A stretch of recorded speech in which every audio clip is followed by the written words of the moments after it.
So hello everyone and welcome to all dear students. तो आज अपन करेंगे परसेंटेज टॉपिक का नेक्स्ट कॉन्सेप्ट। तो स्टार्ट करते हैं आज का कॉन्सेप्ट। देखो आज का कॉन्सेप्ट है यहाँ पे, यदि x% of y, y percent है। ऑफ का मतलब देखा था अपन ने कि ऑफ यदि ऑफ या फिर का यदि कहीं पे लिखा हुआ मिल जाता है तो इसका मतलब इंटू का साइन होता है। ठीक है, यदि x का y% और y% का x% के इक्वल है, ये है जैसे कोई x% है, x% का y is equal to y% का x, ये दोनों क्या होते हैं, इक्वल होते हैं। इस बात को ध्यान रखना है। जैसे ये परसेंटेज के फॉर्म में लिख लिया, x के अपॉन में 100 into y is equal to y के अपॉन में 100 इंटू एक्स, ये दोनों इक्वल होंगे। ओके, तो अपन देखते हैं इससे रिलेटेड कुछ क्वेश्चंस। देखो यहाँ पे ये क्वेश्चन दिया हुआ है कि 840% का, ये का लिख देते हैं का 625 क्या होगा, मतलब ये कैसे निकाल सकते हैं। 8845 का 625 का कितना परसेंटेज है, इसको इस फॉर्म में निकालने के लिए अपन को क्या करना पड़ेगा। देखो 625 की वैल्यू अपन को पता होना चाहिए क्या होती है। 625 की वैल्यू होती है फ्रैक्शन फॉर्म में 5/8। यदि आपको नहीं आती है तो आप इसको निकाल भी सकते हो। जैसे 625 अपॉन में 100 और ये 100, 25 25 25 625, 25 चौके 100 और ये 55 25 बनवट 40। ठीक है, तो ये इस तरीके से अपन 5/8 निकाल भी सकते हैं फ्रैक्शन फॉर्म में, जो अपन पिछली वीडियो में देख चुके हैं। यदि आपने वो वीडियो नहीं देखा है परसेंटेज का सबसे पहला पार्ट, तो आप पहले उसको देखिए, देन उसके बाद इसको कंटिन्यू कीजिए। ठीक है, तो आपको अच्छे से समझ में आएगा। एंड ये 5/8 निकल गया। अब 840 का 5/8 परसेंटेज निकाल लेना सीधा। 840 का 5/8 निकालेंगे तो क्या आएगा, 8 बजा 8 40, डायरेक्ट इंटू कर दो। 105 इंटू 5 कितना आएगा 25 और ये 5, 5 to 5 would be the correct answer. ठीक है, ये अपन ने देखा। अभी अपन नेक्स्ट क्वेश्चन देखते हैं। देखो इससे रिलेटेड ये कि 7.44 परसेंटेज का 3750 कितना परसेंटेज होता है, अब ये निकालना है। ठीक है, तो इसकी वैल्यू अपन को पता होनी चाहिए। इसकी वैल्यू अपन या फिर इस देखो इसमें यहाँ पे ये कॉन्सेप्ट ये है कि परसेंटेज का साइन यदि पहले लगा हुआ है या फिर बाद में लगा हुआ है तो दोनों क्या होते हैं, ये इक्वल ही होते हैं। ठीक है, यदि का के फॉर्म में लिखा हुआ है ऑफ लगा हुआ है तो ये दोनों इक्वल होते हैं। तो इस तरीके से भी लिख सकते हैं इसको और इस तरीके से भी लिख सकते हैं, लेकिन ये दोनों इक्वल होंगे। ठीक है, तो फिर क्या यहाँ पे 744 इंटू ये अपन को 3750 का वैल्यू पता है, पर फ्रैक्शन वैल्यू इसकी वैल्यू नहीं पता होगी, फ्रैक्शन वैल्यू। ठीक है, और इसको अगर फ्रैक्शन वैल्यू के फॉर्म में निकालेंगे तो कितना आएगा 3/8। तो ये डायरेक्टली अपन क्या कर सकते हैं, इसको निकाल सकते हैं 744 इंटू 3/8। ओके, अगर इसको अपन कैलकुलेट करेंगे तो क्या आएगा 279। ठीक है, आप इस तरीके से निकाल सकते हो। अल्टीमेटली अपन ने इस कॉन्सेप्ट में क्या सीखा कि यदि कोई इसमें यहाँ पे परसेंटेज वैल्यू दी हुई है कि x% का y, यहाँ पे कोई संख्या दी हुई है। ठीक है, y और इसके इक्वल होगा y% का x, ये दोनों इक्वल होते हैं। इस बात को याद रखिए। यदि आपको इसकी परसेंटेज वैल्यू पता है तो इसको परसेंटेज वैल्यू में मतलब फ्रैक्शन वैल्यू में चेंज कर सकते हो। यदि आपको इसका पता है तो इसको भी चेंज कर सकते हो, ये दोनों इक्वल फॉर्म में होंगे। ठीक है, तो अपन ने दो यहाँ पे क्वेश्चंस देखे एंड नेक्स्ट अपन आगे बढ़ते हैं। अब देखो अब यहाँ पे नेक्स्ट क्वेश्चन दिया हुआ है। देखो 99 इज व्हाट परसेंटेज ऑफ 135। ये बोल रहा है कि 135 का 99 कितना परसेंटेज है। ठीक है, कितना प्रतिशत है। ये जो 99 नंबर है ये इसका कितना प्रतिशत है, परसेंटेज फॉर्म में निकालना है। तो परसेंटेज फॉर्म में निकालने के लिए ध्यान रखना, यदि अपन जिसका भी परसेंटेज निकालते हैं उसको ऊपर रखते हैं अंश में, और जिसमें से निकालते हैं तो उसको नीचे रखते हैं। ठीक है, जिसमें से निकालते हैं और डायरेक्टली 100 से मल्टीप्लाई कर देंगे परसेंटेज फॉर्म में निकालने के लिए, और मल्टीप्लाई का साइन काट दो डायरेक्ट। क्या 5 से काटेंगे तो ये, और डायरेक्टली इसका आंसर क्या आएगा तो 731/3 परसेंटेज।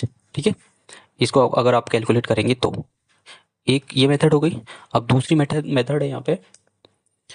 पहले अपन लिखेंगे कि 135 क्या है। 135 मैंने कल बताया था कल वाली वीडियो में कि हर एक नंबर क्या होता है अपने आप में 100% होता है। तो ये 135 क्या है, अपने आप में 100% है। ओके, अब इसको अपन इसका 1% निकालना रहेगा तो कैसे निकालेंगे, 100 अपन 135 ऐसे निकाल देंगे। ठीक है, अगर इसका 99 की वैल्यू निकालना है तो 99 से इंटू कर देंगे। अब इस तरीके से आ जाएगा ये ठीक है, ये भी कितना 731/3%। ओके, ये सेकंड मेथड हो गई। अब देखते हैं थर्ड मेथड।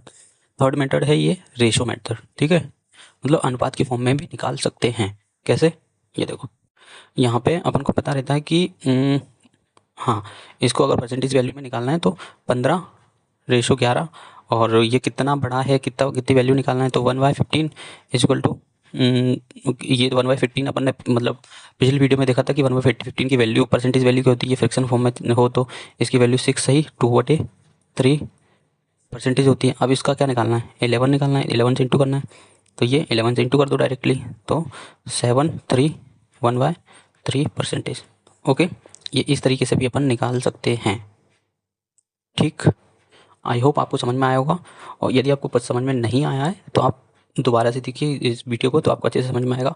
और आपसे मैं स्पेशली रिक्वेस्ट करना चाहूँगा कि आप पहले परसेंटेज का पहला पार्ट देखिए, क्योंकि उसमें ही मैंने फ्रैक्शन से परसेंटेज में चेंज करना और परसेंटेज से फ्रैक्शन में चेंज करना बताया हुआ है। ठीक है, एंड उसमें बहुत सारी वैल्यूज़ को अपन ने देखा है और एग्जाम्पल्स भी देखे हुए हैं। तो आपसे हम्बली रिक्वेस्ट है, पहले आप उस वीडियो को देखिए, फिर आप इसको कंटिन्यू करेंगे तो ज़्यादा अच्छे से समझ में आएगा। ठीक है, तो अपन आगे बढ़ते हैं।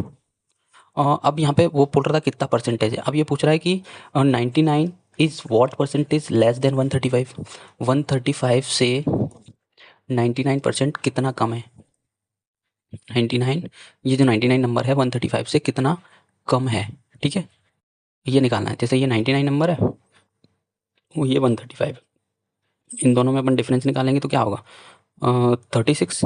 ठीक है, अब ये 36 दिया और इनका ऊपर अपन डिफरेंस रखेंगे और नीचे देखेंगे कि किस में से कितना कम है, 135 में से कितना कम है। अब ये परसेंटेज फॉर्म में निकालना है तो 100 से मल्टीप्लाई कर देंगे। ठीक है, और वो आंसर उसका आ जाएगा। ठीक है, तो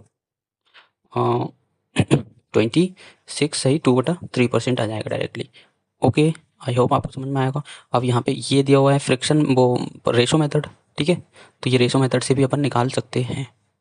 ओके, अभी अपन देखते हैं नेक्स्ट क्वेश्चन। नेक्स्ट क्वेश्चन है यहाँ पे, हाँ एक मिनट, हाँ नेक्स्ट क्वेश्चन है 180 इज व्हाट परसेंटेज ऑफ 125। 125 बताना है कि ये 180 का कितना परसेंटेज है। ठीक है, तो 180 125 का कितना परसेंटेज है, जिसका निकालना है वो ऊपर अंश में, ये ध्यान रखना है, और जिस में से निकालना है वो नीचे। ठीक है, हर में, और मल्टीप्लाई का मतलब मल्टीप्लाई में 100 और परसेंटेज का साइन डायरेक्ट। 25 पंजे 125, 25 चौके 100, 5 दिए 15 और कितना 3, 5 छक्के 30, 36 इंटू 4 कितना आंसर आएगा 24, 12 और 14, मतलब 144% आंसर इसका आ जाएगा। ओके, आई होप आपको समझ में आया होगा। अभी ये दूसरी मेथड भी है, रेशो मेथड। जैसे 125 है और ये 180 है, इसको रेशो के फॉर्म में लिखेंगे और इसको मतलब देख लेंगे ये क्या है, ये 100 है, मतलब 100% की वैल्यू निकालना है। तो ये कितना गुना है इससे 0.8 गुना। अब इसको भी अपन 0.8 गुना करेंगे तो वैल्यू आ जाएगी 144। ठीक है, ये कितना परसेंटेज ज़्यादा हो गया, 44% इंक्रीज ज़्यादा हो जाएगा। ठीक है, तो यहाँ पे अपन ने ये दो मतलब क्वेश्चंस देखे, आई होप आपको समझ में आए होंगे। अब अपन आगे मूव करते हैं। देखो, अब नेक्स्ट कॉन्सेप्ट है, is one of the most important concept of percentage topic, and ultimately मतलब मैथ्स में जितने भी आप सवाल करोगे रेशो मेथड से रिलेटेड या परसेंटेज से रिलेटेड, वो सभी आपको ये फैक्टर, मल्टीप्लाइंग फैक्टर का कॉन्सेप्ट यूज़ आएगा। ठीक है, काम आएगा, तो इसको आप अच्छे से समझिएगा। देखो, यहाँ पे कोई के है, के में x% की अगर इंक्रीजमेंट होता है तो इसमें कैसे x के प्लस के में x% का इंक्रीजमेंट हुआ तो इसको ऐड कर देंगे। ओके, अभी क्या करेंगे अपन, के का इसमें से मतलब कॉमन ले लेंगे तो 1 प्लस x%। ठीक है, अब ये अपन को पता है कि के इधर होता है 1 प्लस एक्स के अपॉन में परसेंटेज की वैल्यू, तो अपन ने देखा था कि कल परसेंटेज की वैल्यू होती है 1/100%। इसको याद रखना है पूरे परसेंटेज में। ठीक है, और ये इस तरीके से ये निकल के आ जाएगा। ओके, ये मल्टीप्लाइंग फैक्टर हो जाएगा, ये भी एक मल्टीप्लाइंग फैक्टर। ठीक है, इस फॉर्म में लिख सकते हैं, इस फॉर्म में भी लिख सकते हैं, नीचे 100 करके। Okay, so let's move. अब यहाँ पे इनिशियल वैल्यू है 100%, अब फाइनल वैल्यू हुई 128%, क्योंकि 8 मतलब कितने परसेंट की वैल्यू इंक्रीजमेंट हो गया, और 28% का इंक्रीजमेंट हो गया यहाँ पे। तो यदि मतलब कोई वैल्यू है 28% का इंक्रीजमेंट हुआ है तो कैसे निकाल सकते हैं, 28 का अपन फ्रैक्शन फॉर्म में पहले अपन निकाल लेंगे। ठीक है, तो क्या होगा हाँ, 4 से काट देंगे, 4 सत्ते 28 और ये 25 नीचे, मतलब 7 बढ़ रहा है, ठीक है। ये क्या है, चेंज इन वैल्यू, ये वैल्यू में क्या हो रहा है, चेंज हो रहा है, ठीक है। और ये इनिशियल वैल्यू है, मतलब प्रारंभिक मान है, ठीक है। तो यदि ये मतलब इनिशियल वैल्यू इधर रखेंगे और फाइनल वैल्यू इधर, इनिशियल वैल्यू कितनी है 25, अब इसमें इंक्रीज़ करेंगे, इंक्रीज़ हो रहा है, मतलब किसी भी मान में यदि इतने परसेंटेज का इंक्रीजमेंट हो रहा है तो इसको फ्रैक्शन फॉर्म में चेंज करेंगे, फिर इसमें इंक्रीज जो भी इंक्रीजमेंट या फिर डिक्रीजमेंट हो रहा है वो ऊपर आएगा, तो उसको फिर इसमें से मतलब घटाएंगे या बढ़ाएंगे, तो वो यहाँ पे फाइनल वैल्यू में आएगा। तो ये क्या है, यहाँ पे इंक्रीजमेंट हो रहा है, तो कितना होगा यहाँ पे 32। ओके, अब इन दोनों में क्या डिफरेंस देख लेते हैं, कितना 7 का डिफरेंट है, ठीक है। तो इस तरीके से अपन निकाल सकते हैं। अभी अब ये यहाँ पे वहाँ पे इंक्रीजमेंट हो रहा था, यहाँ 44% का डिक्रीजमेंट हो रहा है, क्योंकि कोई भी क्वेश्चंस में डायरेक्टली बता देता है कि इतने परसेंट की कमी की गई, इतने परसेंट की बढ़त की गई, तो आप ये मल्टीप्लाइंग फैक्टर का यूज़ करके आप उसमें इम्प्लीमेंट कर सकते हो, ठीक है। तो 44% की इसमें मतलब कमी हुई है, तो 44% की पहले अपन को फ्रैक्शन वैल्यू पता होना चाहिए। 44% की फ्रैक्शन वैल्यू होती है, नहीं पता है तो आपको निकाल सकते हो, ठीक है। टू हाँ, 4 से भी डायरेक्ट निकालो, 4 वन 4 4 और ये 25। अब यहाँ पे कमी हो रही है तो यहाँ पे माइनस का साइन लगाएंगे। इनिशियल वैल्यू क्या होती है, नीचे होती है 25 और फाइनल वैल्यू ऊपर होती है, तो इस यहाँ पे माइनस करेंगे तो 14, ठीक है। तो ये कितना कम हुआ, -11 कम हुआ, ठीक है। और ये भी इस तरीके से इसको भी आप निकाल सकते हो। तो ये मैं आपसे रिक्वेस्ट करूँगा कि आप इसको कमेंट करके ज़रूर बताइएगा कि आपको कैसे समझ में आया, ठीक है। और इस तरीके से यहाँ पे भी माइनस हो रहा है, डायरेक्टली आपको परसेंटेज फॉर्म से फ्रैक्शन फॉर्म में वैल्यू को चेंज करना है, तो ये भी मल्टीप्लाइंग फैक्टर भी काम आता है, ठीक है। तो यहाँ पे अपन ने मल्टीप्लाइंग फैक्टर से रिलेटेड फॉर्मूला देखा, और ये भी सेम ही है कि कितने परसेंट से चेंज हुआ है, तो 7 मतलब 37% इंक्रीजमेंट हुआ है, चेंज करेंगे तो फाइनल वैल्यू ऐसे आ जाएगी, ठीक है। और माइनस करेंगे तो इस तरीके से, एंड ये सारा उसी से रिलेटेड है, आप इसको करके देखिएगा। एंड यहाँ पे अपना ये कॉन्सेप्ट कंप्लीट हुआ, और ये तो उससे रिलेटेड है, एंड यहाँ पे अपना कंप्लीट हुआ कॉन्सेप्ट, और नेक्स्ट वीडियो में करेंगे अपन इसके रिलेटेड PYQs। तो आई होप आपको ये वीडियो पसंद आया होगा, एंड यदि आपको वीडियो अच्छा लगा है तो वीडियो को लाइक एंड कमेंट करके ज़रूर बताइएगा कि आपको कैसा लगा। So thank you very much, मिलते हैं नेक्स्ट वीडियो में नेक्स्ट कॉन्सेप्ट के साथ, एंड चैनल को सब्सक्राइब कर लीजिए। सो थैंक यू, धन्यवाद।